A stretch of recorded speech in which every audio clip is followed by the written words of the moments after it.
દેશની સીમાઓ માતાના વસ્ત્ર સમાન છે. તેનું રક્ષણ કરવું દરેક ભારતીયની ફરજ છે. ભીષ્મ પિતામહ. નમસ્કાર દર્શક મિત્રો, સરહદ ન્યૂઝ ચેનલમાં આપનું સ્વાગત છે. હું અનિતા ગોસ્વામી. હવે જોઈએ સમાચાર વિસ્તારથી. વાવ-થરાદ જિલ્લા વિસ્તારમાં આવતીકાલે મહત્વપૂર્ણ રાજકીય ઘટના બનવા જઈ રહી છે.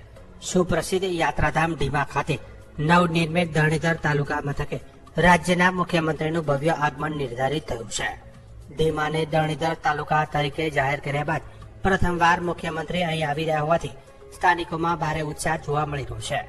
મુખ્યમંત્રીના સ્વાગત માટે ઢીમા ગામમાં તડામાર તૈયારીઓ ચાલી રહી છે.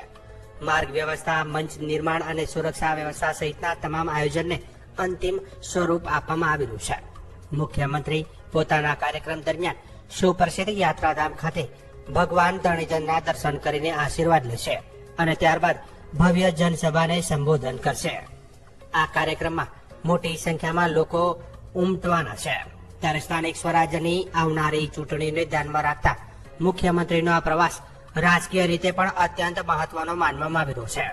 ભાજપ માટે આ કાર્યક્રમ ચૂંટણી પૂર્વે શક્તિ પ્રદર્શન તરીકે જોવામાં આવી રહ્યો છે, જ્યારે વિરોધ પક્ષો પણ આ મુલાકાત પર નજર રાખી રહ્યા છે. આમ આવતીકાલે ઢીમા ખાતે યોજાનાર મુખ્યમંત્રીનો કાર્યક્રમ સમગ્ર વાવ-થરાદ વિસ્તારમાં રાજકીય ચર્ચાનું કેન્દ્ર બની ગયો છે.